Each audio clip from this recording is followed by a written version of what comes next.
Hey guys, welcome to another Warhead using blocks tutorial. Today we're going to be talking about the extra form block. The extra form block is used to add custom extra forms to your website that have been created in the dashboard CMS. Now we've already created our form, so we'll just be showing you how to add it to a theme today. You can see how to create forms in a previous tutorial. Let's get started.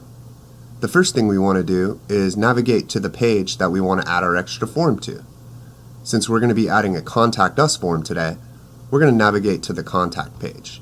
You can do that by clicking the Warhead navigation and starting to type the name of the page, and then select it.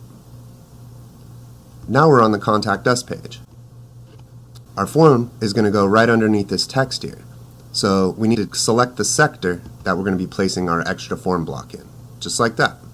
Then we click Add Block and select the extra form block. Now these are the extra form block settings.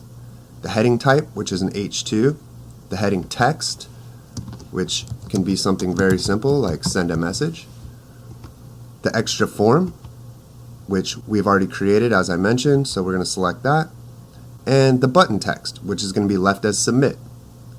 Now we just add the block, and as you can see, our extra form has been added. Now we have a nice Contact Us form on our contact page. Somebody can enter their name, email, send a message.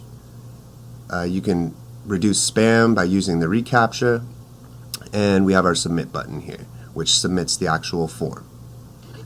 Now the only thing left to do is to style the form. But as you can see, our form is using some of the base styles that we've created in a previous tutorial. There you have it. You've just seen how easy it is to add a custom form to your website using the extra form block. Thanks for watching.